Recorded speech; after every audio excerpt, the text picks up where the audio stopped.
Hello and welcome to episode 289 of the 77 Club. Harry, start with the socials. To the Wolves 77 Club on Facebook.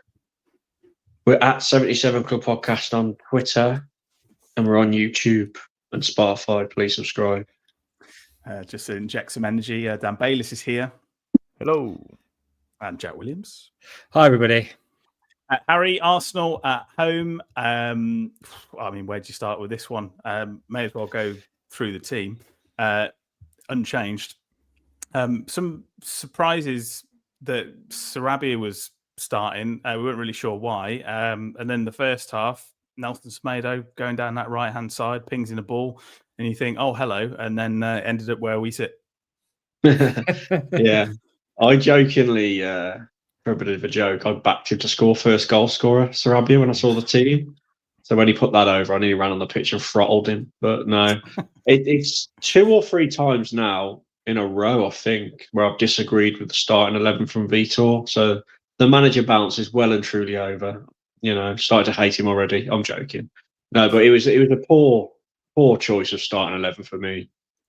What Rodrigo Gomez has done wrong, I'll never know, because he's been one of our best players and he can't get a start for some reason. And in saying that, I was pleasantly surprised that we didn't get battered. I know that Arsenal had some key players missing.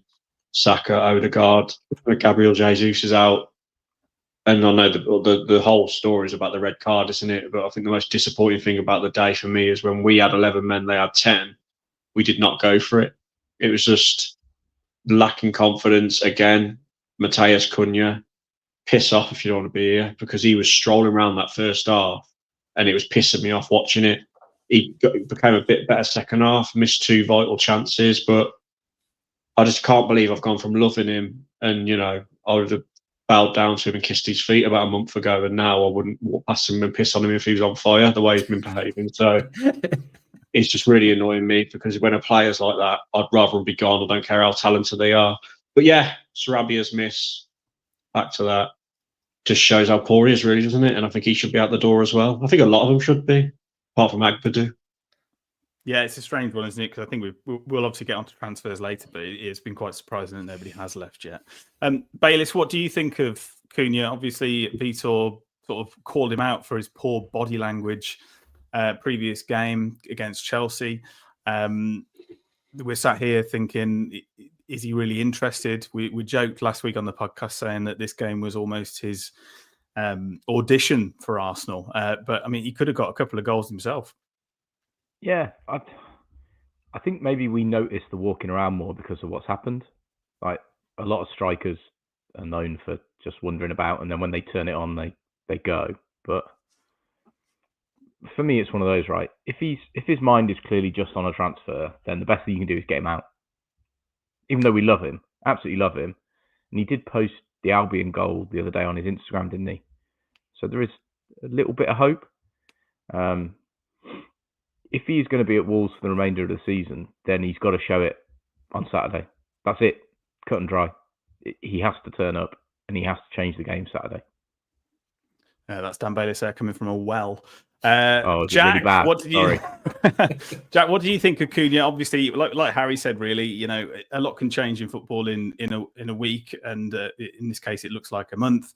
It seems that you only need one toxic person in a dressing room, which you maybe put the door of Mario Lemina over the last sort of 4 to 6 weeks. That seems to have rubbed off. Heads are starting to turn, and the talisman wants out. Yeah, I think I said to you guys partway through the first half, it looks like he doesn't want to score against his soon-to-be teammates, and I kind of stand by that a little bit. And to be honest, I'll be happy when, the January transfer window is just done and dusted, because at least then we'll know where we stand. The problem is we'll probably stand exactly where we are now with no incomings or outgoings, and we'll be in real trouble. But really, really disappointing, because whichever way you look at it, I know we had very low expectations going into that game, but that red card, whether it's a red card or not, we can talk about it in a bit, whatever. I know there's been lots of people crying about it and it's caused a lot of debate, but that was a real opportunity that we got out of nowhere there. It's a real opportunity to go and pick up points, at least a point, in a game where you're not expected to get anything. And when you're down the bottom, those things are really, really important. And it's actually turned into probably one of the more disappointing performances and results of the last few weeks, really, because of that opportunity we gave and the fact that we just didn't capitalize on it at all. If anything, I think we had our better chances in the first half when we were playing against 11 men, which is just weird. And then from the point where Gomez is silly, I haven't watched any of this back. I haven't brought myself to actually be able to do it, but I know he's probably quite harsh. I think to get booked in the first half, wasn't he? Was it for something just knocking the ball away or something like that? But knowing that, he also floated about with it a little bit in that second half as well before that challenge for the second yellow. So it's stupid from him. It's a lack of discipline. But it's also just a lack of bite, particularly from our forward players. I think the defenders did pretty well on the day, really. Harry's already called out the new guy, but he was fantastic. He's really settled in really quickly, and that was a really accomplished performance from him. So I don't think we can point to the defenders because we've only let in one goal against Arsenal, and that was when we had the same amount of players. But just nothing going forward from the wingers, especially Cunha. I know Strand Larsen went off injured early, but he's just looked knackered and off the pace in the last few weeks anyway. I think we're putting way too much pressure on him since he came, really, because we've been asking him to start every game and just come into Premier League football, start every game and score goals and hold up the ball. And it's no surprise that he's got an injury. So, and then what are we left with? If Cunha's not interested, we're left with Sarabia and we're left with Hwang, both of which just haven't been good enough, let's be honest. And we probably need to get off the books. And then you're looking at the bench, you look at the likes of Guedes, looks like of Rodrigo Gomez, and they're not getting a look in. But I'm more worried now, I think, about the attack than I am the defence going into this season. Because if Cunha's not interested and Strand Larsen's injured, there's just nothing that's going to keep us up there in terms of firepower. And really frustrating afternoon because out of nowhere, we had a great chance and a lack of discipline and a lack of actual drive to go and score cost us getting anything from that game, and it's just frustrating. Harry, how much of a missed opportunity was it? Because I want to just talk about the red card very quickly for Lewis Skelly. Do you think it was a red? I mean, Micah Richards has come out this week saying it's the worst red card in Premier League history. I mean, it's not the worst red card in a game involving Wolves, in my opinion. So I don't know what he's talking about, full of shit as normal. What were your thoughts on the red card? Do you think it was? At the time, obviously, in the North Bank other end of the pitch, I was very shocked when he pulled the red card out, especially where it was as well on the edge of the box. I thought definite yellow, tripped him up, tried to stop the counter-attack. Saw it back on Twitter at half-time, the still of the stud scraping down his leg and treading on his ankle. So I can kind of see why the ref give it if that's what he saw, and I'm assuming Doherty screened his head off. But for me, it's one of them. It's borderline. It's a very strong yellow, stroke red. But from where it is on the pitch, I don't know. The Arsenal fans, the way they've reacted to it has been an absolute disgrace. That what they've done to Michael Oliver, and I know it's been rescinded, hasn't it, today? And I saw Jason Guy on Twitter, Wolves Premier. He put out a really good tweet, I thought. He said, well, what is a red card? Because VAR and the referee both thought it was a red card on the day. And all you got to do now is throw your toys out the pram, threaten a referee's family, and they'll overturn it. So when we next get a red card, if we do that, hopefully we get the same treatment as Arsenal have got. And yeah, they're just so petty, their fans. And my instinct was yellow. So, I think maybe it is the right decision it being overturned, but it was a nasty tackle. Could have broke his ankle. There's no doubt about it. But Gomez, his challenge weren't much better when you slow that one down for the one he got the second yellow for. And just while I'm on Gomez, there's been big debate on this because everyone was saying, I kind of forgot he'd got booked first half on the day.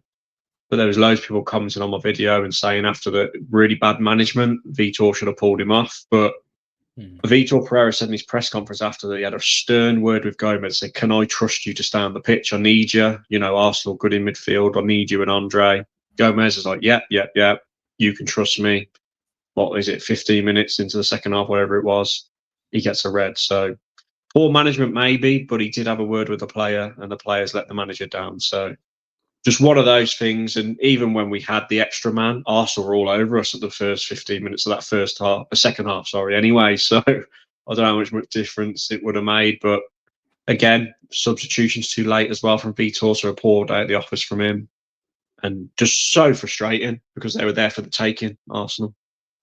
Neil says it was definitely a red. Matt says it was red.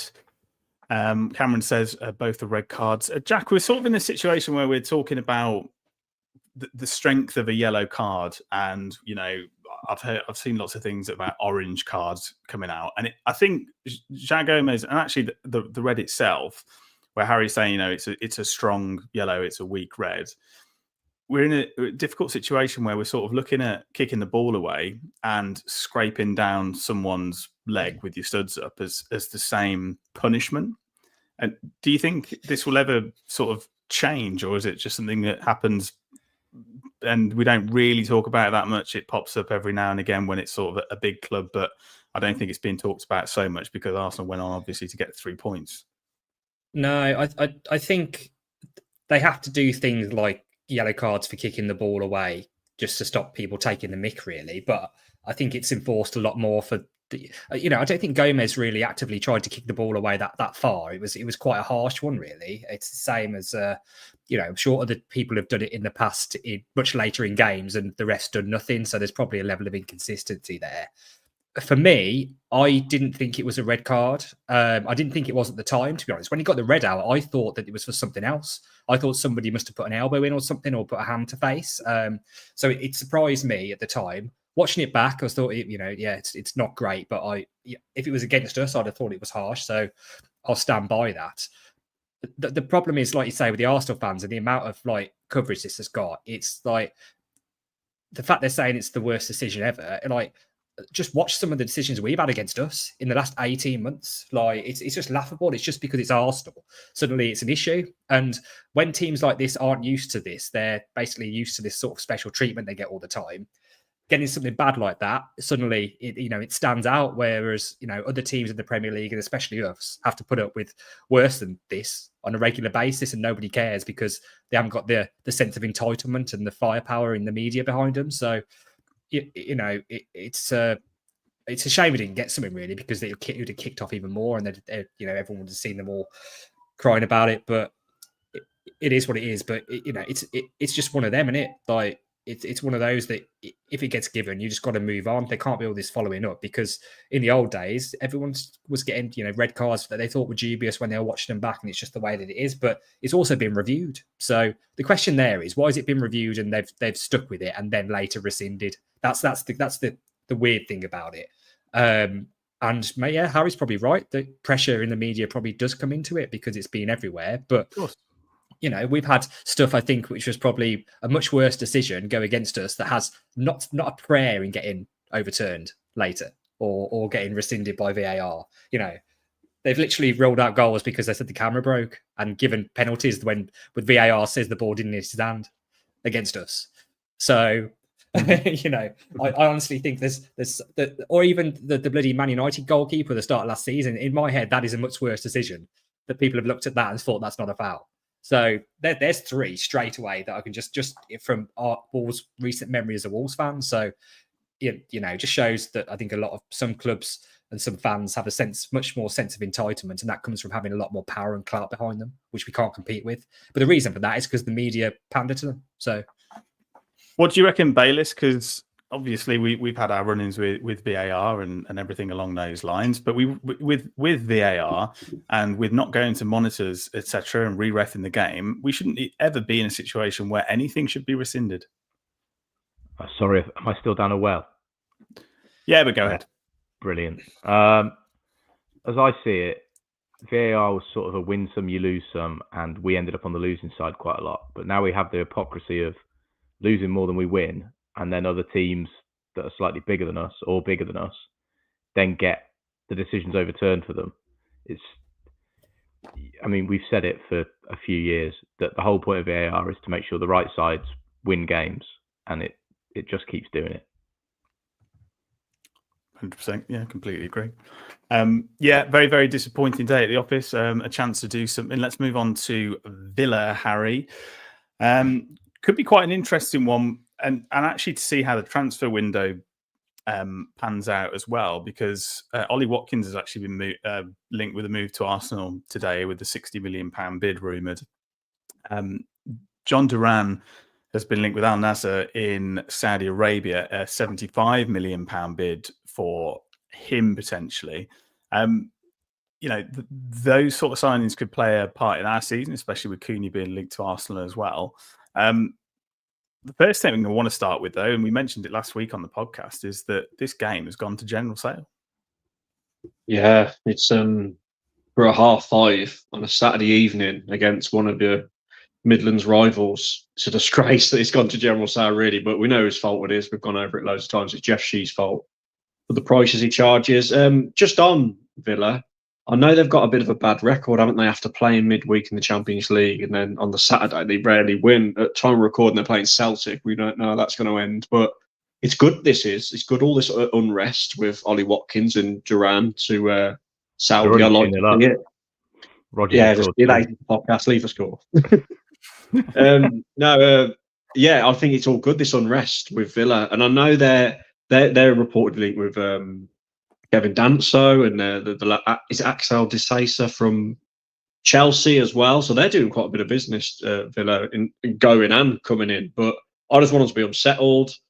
We've got a good record against Villa. We have. It's going to be a tough game. It's a game we need to win, really, especially with Ipswich playing Southampton and I forget, is it Everton, Leicester as well. So it's a game we need to get something from. 5:30 under the lights. Molineux, I'll give up now. We're saying it needs to be toxic and needs to be behind everyone, because against Arsenal, there was a few half-arsed chants towards the board for about 5 minutes in the first half. And then after that, it was like a ghost town.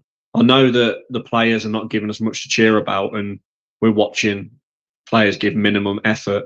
So it's hard to get the atmosphere going. But Molineux a decade ago would be on, everyone would be on the edge of their seats and behind the team. And we're just losing that, and we've gone over it. We've lost a lot of the legacy fans, if you like. There's a lot more, I don't know, international fans coming in, things like that. There's so many reasons why COVID didn't help. But yeah, massive game. Not holding my breath.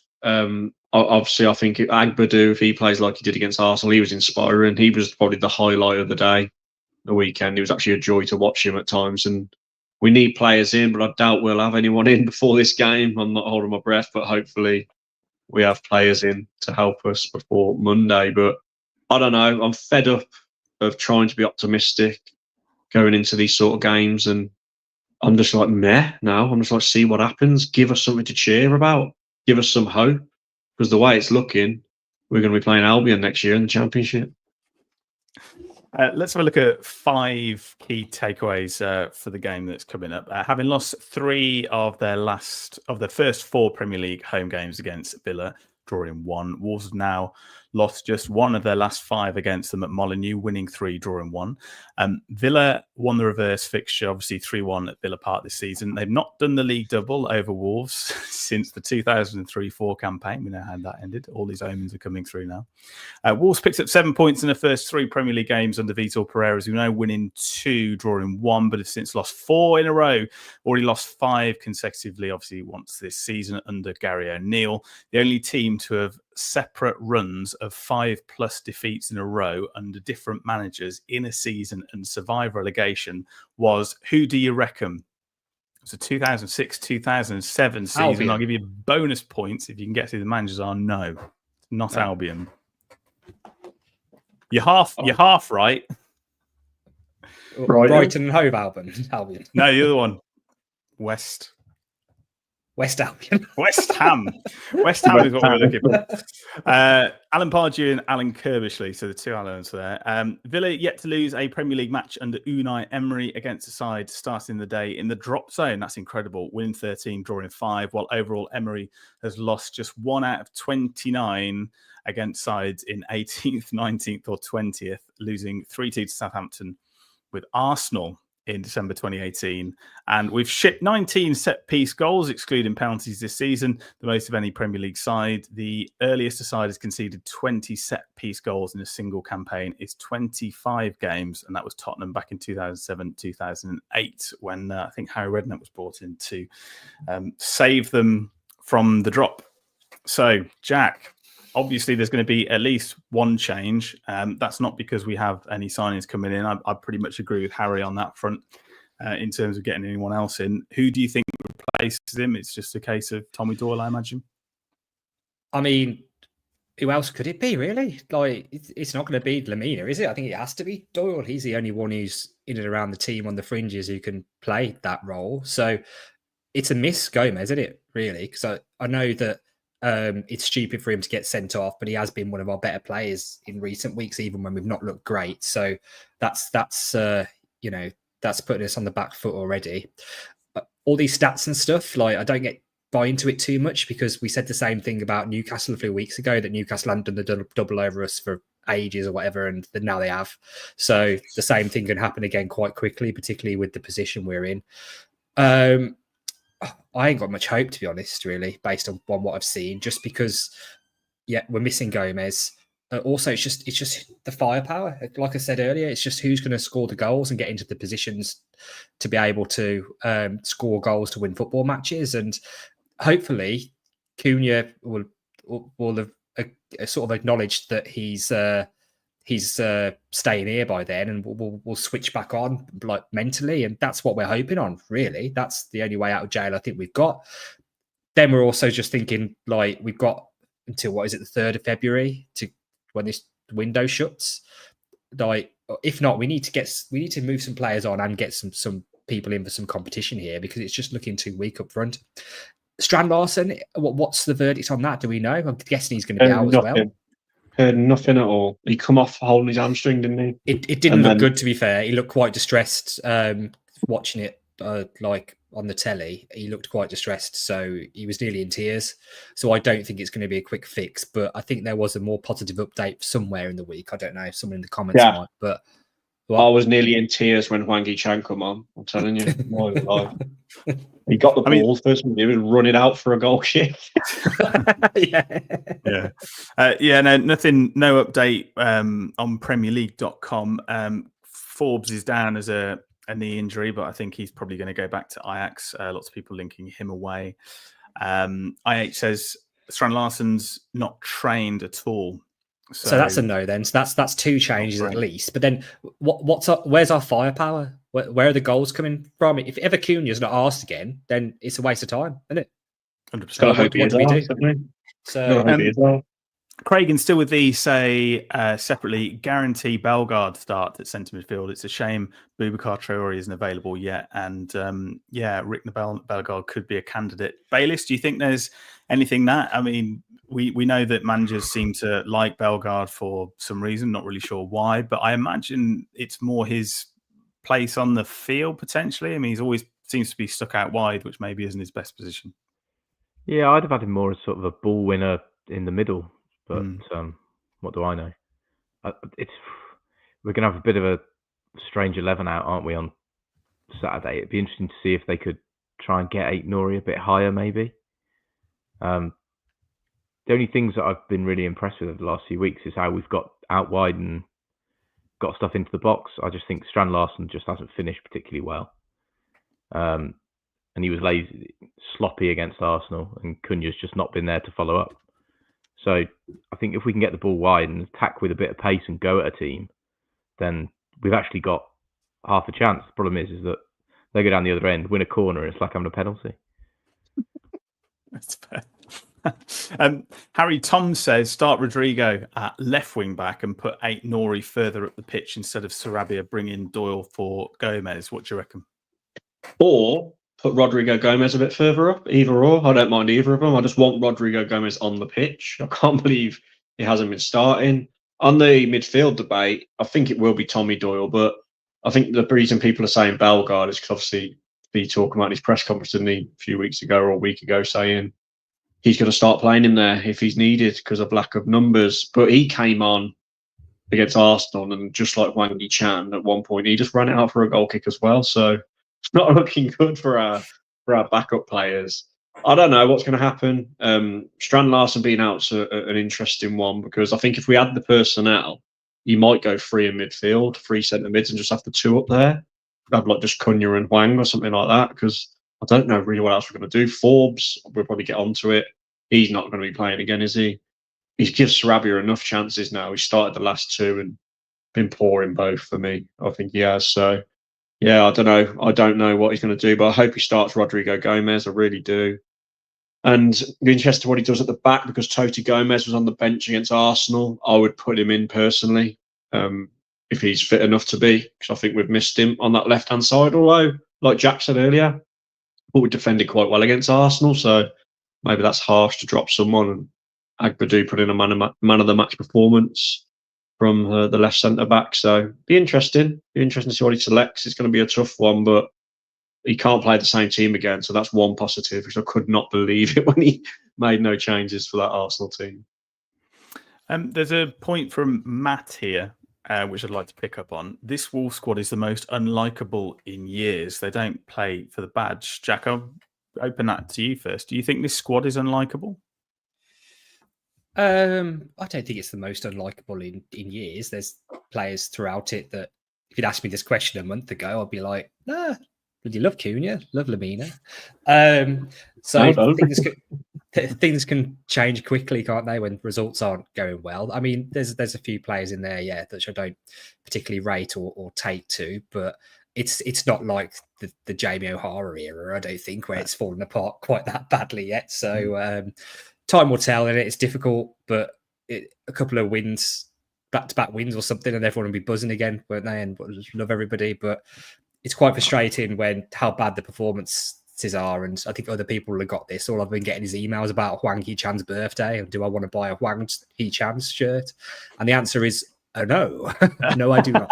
Thank you. I just want some performances on the pitch, please, and some points to get us out of the relegation zone, because Tottenham against Ipswich last week, that has really done us over, them getting 3 points there. Because Leicester. That's really, done us over there, because suddenly I was thinking we were going to get through another weekend and just be scraping outside the relegation zone, but that's all changed now, hasn't it? Because obviously Tottenham are rubbish. But Bayliss is unlikable. Yeah. What do you reckon? It's easy to go after, criticise players and say that when we're in the position we're in, because go back 12 months ago when we beat the Albion, everyone was like, oh, brilliant, yeah, we're on the way. Ugh. And it's pretty much the same group of players. So I don't think we can pick and choose that easily. Obviously, there's been some examples. Cunha hasn't been fantastic with his behaviour, and Lamina obviously awful. But I think it swings and roundabouts, and we are going through a very difficult period in our fixture list. That we all knew about this. We discussed it at length. And the problem is that it's going to be shit or bust in a month's time. So, it'd be great to just go and pick up a result somewhere in this tough run to make it a bit easier on ourselves. And as you said, the Leicester result just compounded the misery. Harry, let's do a score prediction. Oh, they're getting harder and harder, aren't they? But you've got to lean towards a loss, unfortunately, just because, as we've discussed, the players don't seem arsed. I think it'd be 2-1 Villa. Jack? I've not seen anything to suggest we can score enough goals to win this game, to be honest with you. I think we'll be lucky to get one. So I'll go 2-0 Villa. Bayliss? Oh, it's going to be a thriller, and it'll end 3-2 Wolves with a last-minute goal. That'd be nice. I mean, it'd be nice to score a goal, to be honest, but we are where we are, unfortunately, at the moment. Bayliss has some betting odds. I do. I had to be positive because I've put some positive results in the betting odds. But if you fancy anything Wolves related, you're going to get tons of value out of it. Little bet builder: Wolves to win the game, Doherty to commit 2 or more fouls, Rodrigo Gomez to score any time, about 30-1. A common sense bet, which it's actually quite sensible. 2-0 Villa, Watkins first goal. You can get about 30-1 on that. That's free money. And then some slightly more positive ones. 1-1 draw, Hwang Hee-chan to score first. Never going to happen, but about 45-1. I'm using decimal places, but you can get it around 45s. Bayliss, I'm sure that was what happened. Was it last year? Did we draw 1-1 with Villa under O'Neill and Hwang scored? So it could happen. And then a couple that I quite like the sound of, and I might have a couple of quid on this. Wolves to win 2-1. And then because my head was going, we'll have a hero in the last minute. It's going to be Tommy Doyle, like at Brentford. So 2-1 Wolves, Tommy Doyle any time is 40-1. And I suppose just then, throw your money down the drain. Thanks, Jack. You see my Sky Bet account. I've got one more. Go on. Yeah, go on. Yeah. Who always seems to save the day when we need a goal? It's Matt Doherty. So Doc to score any time. 3-2 Wolves, absolute thriller, 100 to 1. Get your money on. Perfect, excellent. I'd like to end on a positive on that front. Let's have a look at transfers, Harry. I'm wondering whether to make you say this Ukrainian, but I'm going to give it a go. I think Volodymyr Bracco, a 23-year-old. No one knows who he is. I certainly don't. Plays at Dynamo Kiev. What do you know about him? Plays with Kiev. I did a video. Kiev, yeah. Plays with Dynamo Kiev. Dynamo Kiev. No, yeah, I did a video on it earlier. Actually, I had a look. He does look good. There's loads of clips going around of him. He's only 23. It's a classic case of potential in it. Yeah, he looks decent. I mean, Vitor Pereira wants a midfielder. We lost out on Manu Silva. Makes a lot of sense. I've seen quite a popular Ukrainian fan/news page say they reckon he'll be around 20 million euros. But I don't know if they're overhyping his value because they love him. So yeah, hopefully it gets done quick because the Danso deal's been dragging on and on the last few days. And it's all to do with money because Jeff Shee is as tight as a pigeon's backside. So we're going to see it drag to the end of the week probably. But at least there is rumours. But I do fear we're going to see the classic, which again, I'm sorry to people listening. We sound like broken records and we say it every week. I just hope it's not a case of we're looking like we're doing something and then they're going to come up with an excuse of why it doesn't happen. Whether another club comes in and snatches them, whether they wouldn't accept the fee, whether the player turned us down because Kevin Danso apparently turned us down at the beginning of the window. But I'm sure this lad from Dynamo Kiev would want to come, and I think he'd be straight in the team. And I think Lamina would be walking out the door as he walks in, because I think that's why Lamina is sticking around, because we need to get the cover in before we let him go. Be weird if Lamina stays if we don't get on in and plays again. I don't know how that would go. Mm-hmm. But yeah, the transfer window has been very underwhelming. I thought we'd have a few in the first 2 weeks, to be honest. But as usual with Jeff, I know the main man was there, wasn't he, against Arsenal? I can never pronounce his name, but G-U-O. Oh yeah, I'm going to go for the second one.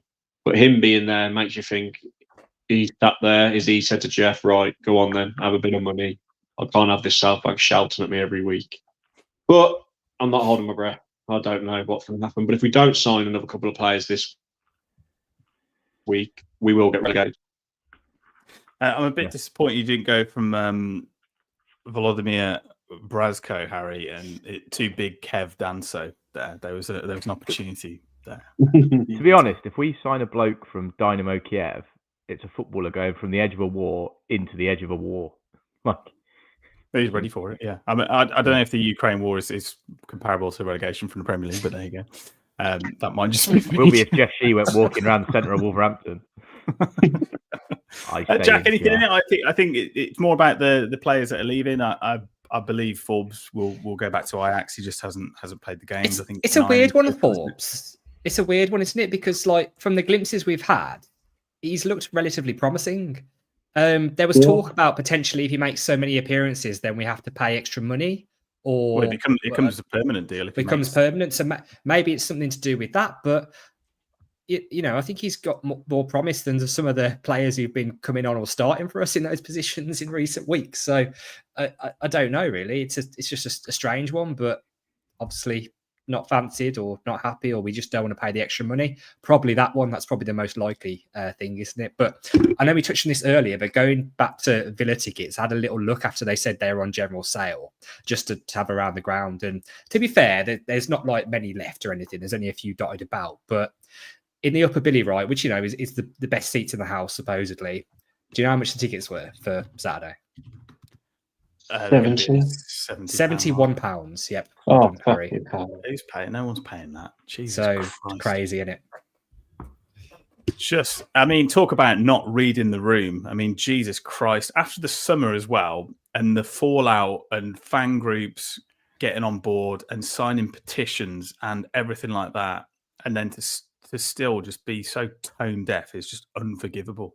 I don't know how Jeff Shee is still in a job. It's unbelievable. I think it's surely only a matter of time, and I imagine it'll be too late by the time he does leave, because I imagine he will lose his job if/when we get relegated. So the only thing we can pray for is that if we go down, they completely lose interest and flog us. I don't know, man. Is it better the devil you know? Because I mean, we were talking about this not last if week. we go down and they don't invest still, because it'll happen. Look at what happened to Reading. All the clubs that have been Chinese owned, to be honest, aren't in a great state. We had anyone left, haven't we? The Watford guy got pushed out pretty hard, didn't he? Reading were in a right mess. The Albion had it all kick off with their Chinese owners, and it could be going the same way for us if they don't sort themselves out. I mean, the problem I always have is what they say in public and what goes on in private are clearly two completely different things. I've always said it's a long-term vision. We want to get better. We want to do this. We want to do that. And then every time they just retract it slightly. So, yeah, at the start they were great when they thought they were going to get in Europe every year, spending a couple £100 million. But I think that period's pretty gone now, isn't it? There was a tweet I saw the other day. It's had sort of a screenshot of the League One table from a couple of years ago, and the teams in there were sort of Bournemouth, Brighton, Forest, and you just think, actually, how far have those three teams come along with some proper ownership in just a couple of years? Incredible, really. But I just don't think getting relegated is something that we can afford to happen. And whether they spend the money in this transfer window, at time of recording, it's the 29th of January. Obviously, the window slams shut on the 3rd of February. I just don't see it. Do you see it, Harry? I think the Mail Sport tweeted earlier saying a centre-back as well as a defensive midfielder before the deadline, possibly a winger and a forward on loan. Anything in that? Well, if the Mail said it, it must be true. No, Vitor Pereira, all he said all window is that he wants two defenders and a midfielder. That's all I've heard him bang on about. Agbedu obviously in. So to that logic, he's expecting a midfielder and a defender, which we are linked with a midfielder and a defender the last few days. I'm baffled that we're not linked, like trying to get a striker in, especially after Larson's injury Saturday. Right. Yeah, I'm just baffled. There don't seem to be any rumours. Iheanacho early on in the window, but that was quickly palmed away. But apart from that, I think they're just relying on Hwang to come good. But is anyone happen, is it?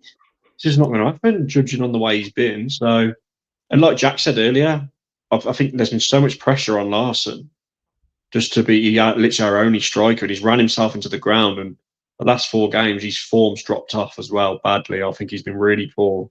And he was poor before he went off injured against Arsenal. Again, I didn't count once of him holding up the ball, like just chest it down, lay it off to someone. I can't remember the last time he did that in a game. He's won a few flick-ons, but for the size of him, he's got to start doing better than that. So yeah, I would love a new striking. Are they relying on Kalajic coming back? But how long's he got left of his injury? It's probably a few months yet. It might be too late by then. I know we got Boubacar Traore. Forget your legs isn't going to play for us again. No. Wouldn't have thought so. Don't feel like it, does it? No. He'd be quite effective in the Championship, though, so maybe worth hanging on to. Yeah. Oxlade-Chamberlain was another one that I'd seen linked today, but again, I just don't think it fits the mould of what we go after. Do you see them spending the cash down, or do you think it just writings on the wall and it's a downhill spiral to May? Told you, this has all been set out since about 2022, when the Chinese pulled out investment in foreign sport. It's done. They'll spend a bit here and there, but nothing that's going to tip the scales in our favour. Excellent. Okay. We'll just leave on a lighter note. Luke Clark got in touch on Twitter and said, "Hi 77 Club podcast. I was driving the 8 hours back home from Esperance to Perth in Western Australia when I stopped to refuel in a small town. A guy came over when he saw my Wolves badge and said he was mates with Dan's dad, who he'd played cricket with in England years ago and is now a Wolves fan. So, Dan, can you explain the backstory and also explain how we're huge in Australia?" We are obviously massive in Australia, especially in small towns in the middle of nowhere, 8 hours from civilization. Yes. So this goes back to, obviously, my family played a lot of cricket growing up, and I do play still. Yeah. And what happens in cricket clubs is you tend to get like a player from another country when they're younger to come and play with you for the summer, so they get a summer in a different place and all that sort of thing. And some of my family have been elsewhere and all that sort of stuff. And it would have been, I guess, early to mid 90s. I wouldn't have been very old. A young Aussie guy from Perth called Dean Souness came over, and he played for Chadsley Corbett, which is like a little village out towards Bromsgrove way. And I'm guessing my dad and my uncle or cousins must have taken him to a Wolves game. And I think he still listens. I think he still listens to the pod. So if you do listen, Dean, get in touch. You've got to tell us the story from your perspective. Excellent. And if you're listening to this somewhere more remote than Dean, then we'd love to know. Prize for the winner. Right, okay. We'll say goodbye to Harry Mansell. Yeah, just on that, we've had a lot of people from Australia get in touch over the years. It seems to be a place that listens to a lot of podcasts. But yeah, cheers for listening, and we'll see you next week. It's goodbye from Dan Bayliss. Goodbye. Jack Williams. Bye. I didn't say goodbye for me. Goodbye.